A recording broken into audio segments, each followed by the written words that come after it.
Welcome in Deseret News Rewind Classics. Dusty Litster and Dane Stewart, as always, presented by Heidemann & Associates and brought to you by the Utah Army National Guard.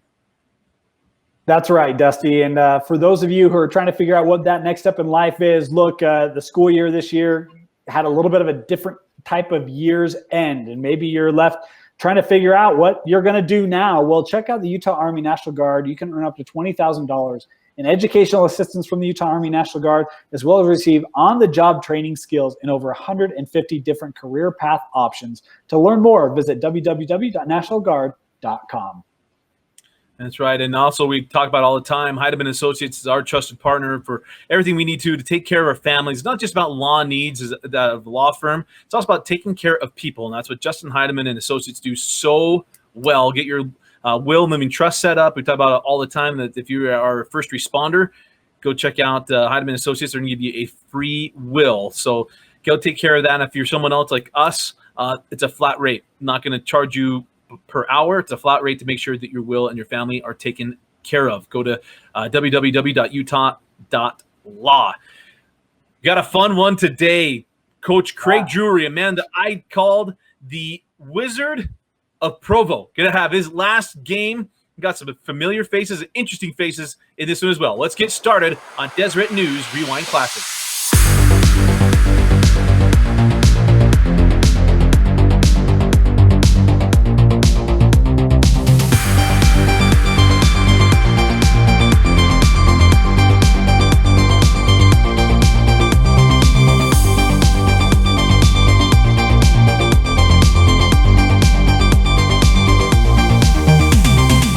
This is interesting because when we came into calling games in 2005, there were a lot of legends, and there's no bigger legend than Coach Craig Drury.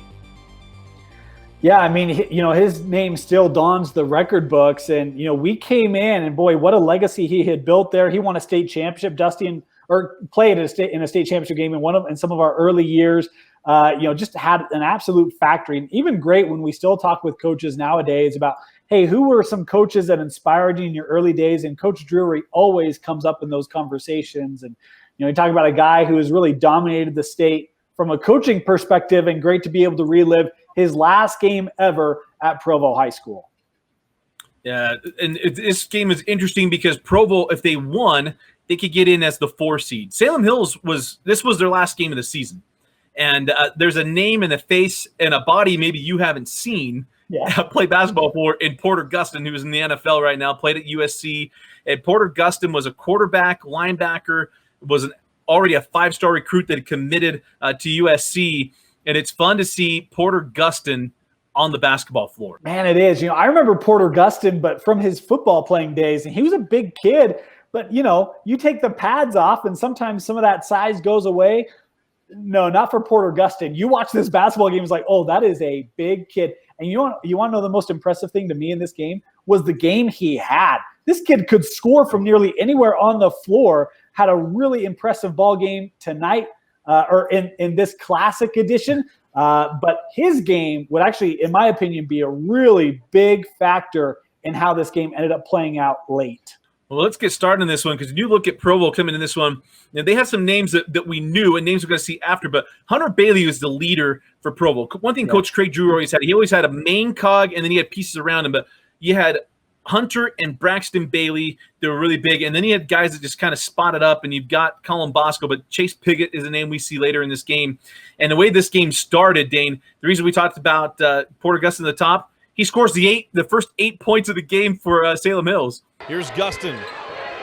Going to get 8 of 8. Gustin pull up Jay. Yes. Big fellow with some words on the way down the floor.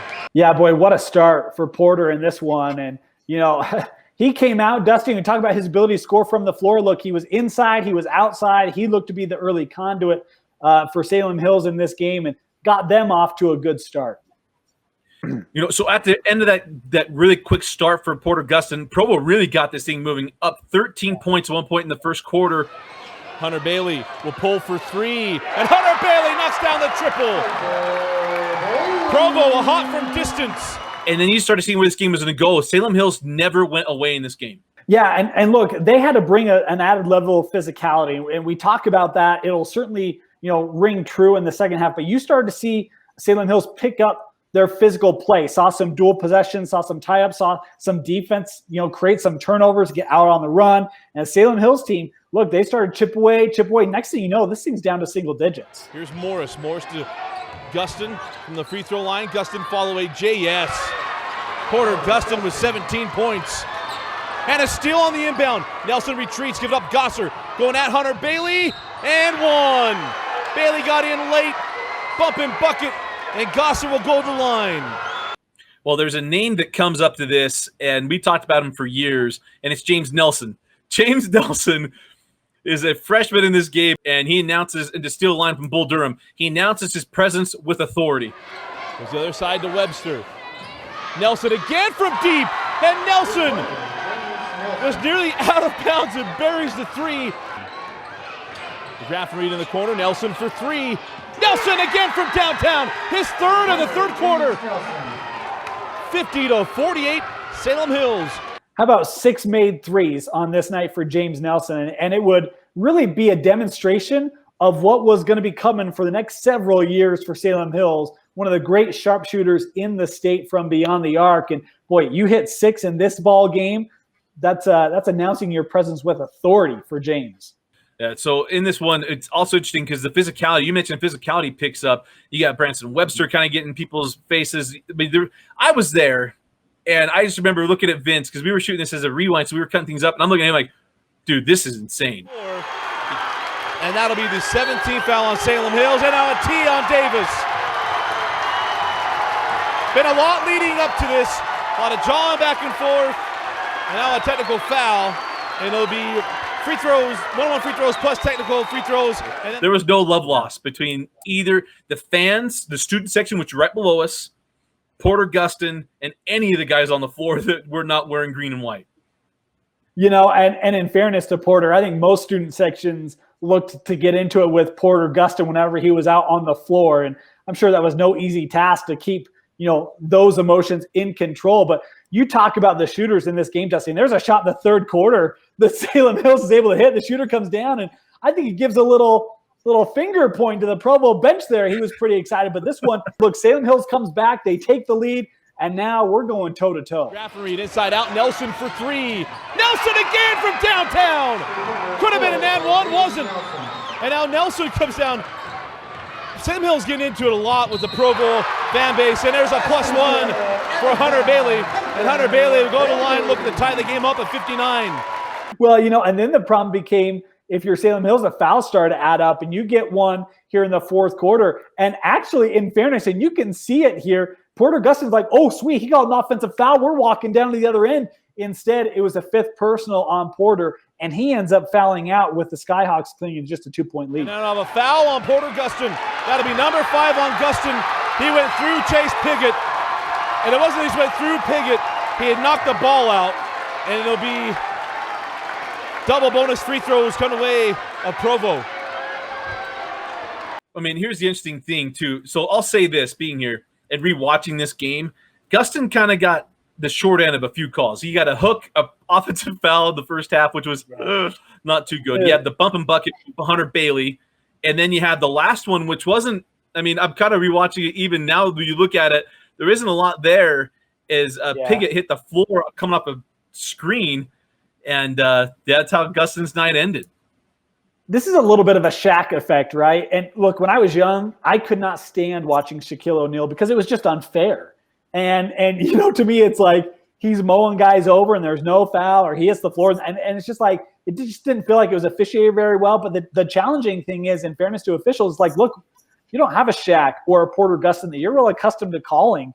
And so it's got to be a challenge. All of a sudden, you've got this huge physical body, and to understand how to officiate that fairly, because you don't want them to mow kids over, but yet you also have to protect those other players. And what's that balance? I was with you rewatching this. I'm like, oh, I don't know if that's a foul. And I think on that 5th one, you could very easily make the case that it maybe wasn't. But in this game, it was deemed a foul, and his night was over. And to me, that's really where this thing, it was like, okay, now Provo's got a shot to pull this game out. Well, and it's interesting that he leaves at this point, because you think, I remember being there thinking, well, now what is Salem Hills going to do? If he's gone, the only dude scoring for you is a freshman, Well, here you go. Like you're in trouble because here on the night for Provo, Hunter Bailey, I mean, he doesn't have kind of a good game. Hunter Bailey, he's a name that gets forgotten because Braxton maybe not had as much success at Provo. Braxton had a great career. He had a game-winning shot to beat Timpview. I mean, but really in this one, it was Hunter Bailey. He gets a boredom bucket right after +1, and he had 33 points on the night and 4 rebounds. I mean, this guy was all over the place for the Sylvester Stallone lookalike. Lead. Harvey for 3. Off the mark, and a rebound taken by Hunter Bailey. Goes up and scores, and 1. Fouls on Gosser, and Hunter Bailey will go to the line looking for the +1 free throws. Yeah, he was. He had a spectacular night, and boy, they needed every one of those, Dusty. But you want to know, I mean, just to go back real quick to Porter Gustin, how about 22 and 12? Had the double-double. He was a rebounding force, and in my mind, the moment he goes off the floor, all of a sudden you don't have that rebounding, this game changes. You see Salem Hills getting up and down the floor a lot more, trying to take advantage of some of their speed, but still, relying on some of that outside shooting to keep them in it here late. Down the lane, Gosser to the rim, and 1.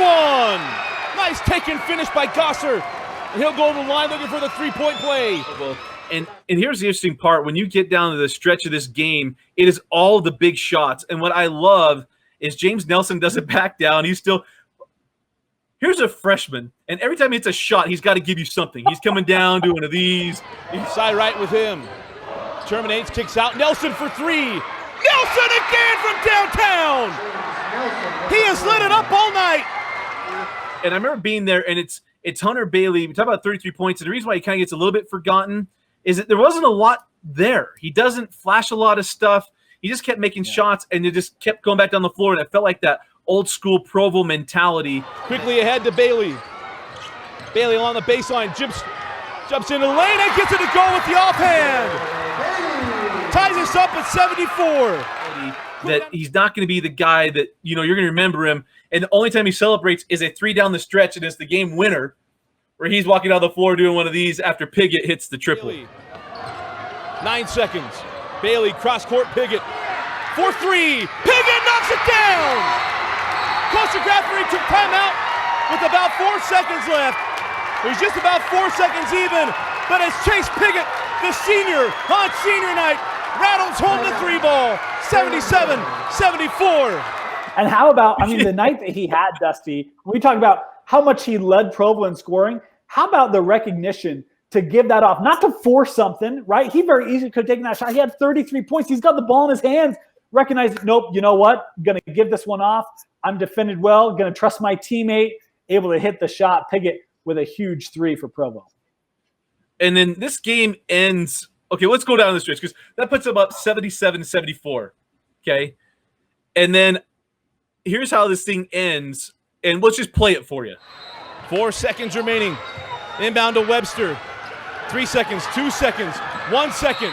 And now a foul on the shot. No, going to call on the floor with 1/10 of a second remaining. As you see it there, Branson Webster going to bring the ball up the floor. This is where high school basketball is so tough because this is where we made the joke in the state tournament. On the gather. What in the world does that mean? On the gather. Because I was thinking, it's like, go ahead and foul him. You're up 3. But I don't know how you don't call this on the shot. They don't. And then he misses the first because he got to miss it to try to get the ball back. Look, we've made great progress with our officials this year. I'm not trying to undo, years worth of work. But it is one of those where it's like, is this on the gather or not? And we don't have a great angle from our footage to be able to see that. I know what my opinion is. I'm not going to share it. But it's one of those where it's like, you're put in a tough spot. And I can also understand from an official's perspective not wanting to, bail a team out necessarily, and not saying that had anything to do with the way that call went. But, certainly an evening that I think Salem Hills fans would look back at with a little bit of an asterisk in their mind, fair or not. Webster missed the first. You're going to have to miss this one, and they won't get a chance at it. Hunter Bailey with the board, and Provo with the win.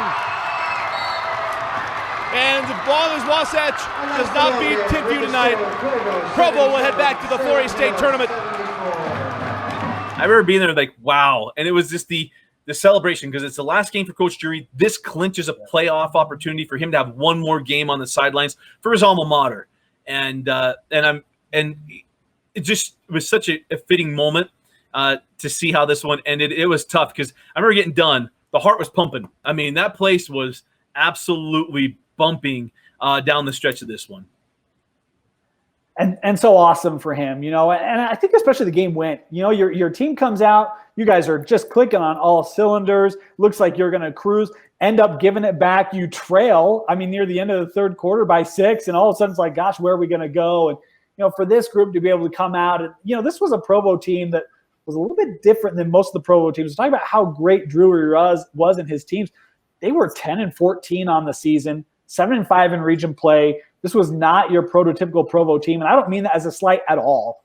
But these kids able to find a way to give their coach and the face of this program, the man who built it, one final win on his home floor on a night where all those great Provo legends were there. Whale of a job by this Provo group, able to find a way to get back and get one last win for Coach Drury. Yeah, let's play the interview. I had a chance to catch up with Coach Drury after the game, and let's go ahead and show that interview real quick. I've had a wonderful career. I've had I wouldn't exchange it for anything. I've had some ups and some downs, and I've had fortunate enough to have some successes, but the biggest success is the players that gathered here tonight. Those guys that revere their coach, and I really, really appreciated that. The fact that my players would take time out of their schedule and come here and visit with me. 7 of my daughters were all here. One of them from Alaska, one of them from Detroit, Mesa, Provo, different places. They and that was really fun. My sister from California flew in. I just feel very honored. I didn't think this, you never think what you're doing is worthy of that, but I felt very honored by those people today. What would you say was the greatest? You won 8 state championships. You were part of 10, win 8 as a head coach. And what would you say is that when you look back at your legacy, what is the legacy of Craig Drury? I think some of the things that some of the players have brought to me tonight that weren't anything about wins. One guy just gave me a quote that he remembers for the life. Having young men learn to work hard and commit. Everybody talks that they want to do something, but it takes a unique individual to commit. And I think I was part of guys that committed to do something. And that was, if I could have a legacy, that's what I would want to say. And if you do that, you get wins sometimes. But hearing Coach Drury just reminisce on that, let's spend a moment, because again, for Salem Hills, I know we talked so much about him and Port Augusta and so much fun, but we talk about Provo. The reason we're showing this game is because of the body of work of Coach Drury. It's the guys he put in to Division I programs, guys who played in the NBA. It's all those things that culminated. And I think what's special is that he did it at his alma mater. And for 2 guys that love their high schools, I couldn't imagine being the legend that he played. He was one of the stars of their basketball team, and then to come back and be the best coach in the school's history and one of the best coaches in the state's history. And here's the fun thing is I remember I called his last 3 tournament appearances. We called the first one in 2006. They lost to Highland. In 2007, they come back and win the state championship. In 2008, his last state championship against Payson, got to be able to be there.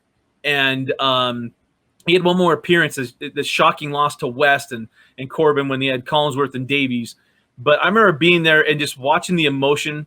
His mom had just passed away, and it's amazing moments of Coach Drury, someone that you think would be really hard. And then when you finally start talking to him, you just realize what a genuine guy, a genuine person he is. He's very thoughtful and kind. And it was fun to be there that last night because felt like it was an end of an era. It wasn't even feeling like it was. They go on, they get to the state tournament, and they lose to Logan and Brimhall, who had a great night by 20 points for Logan, which ended the run for Coach Drury.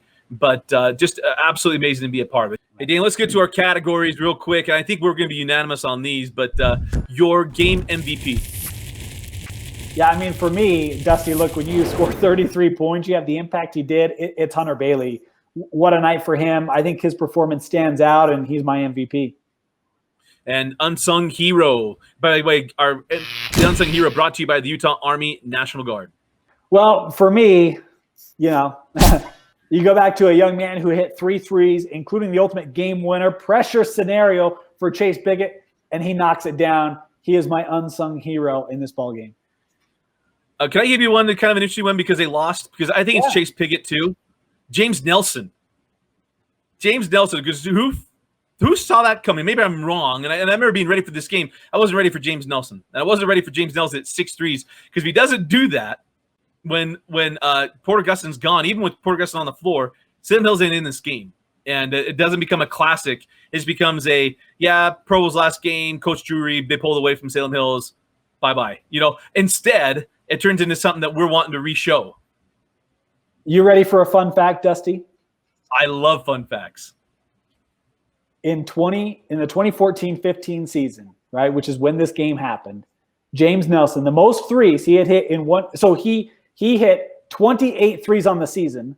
The most threes he had hit in a single game was 3 prior to this night at Provo when he hit 6. This was the announcement that James Nelson was coming.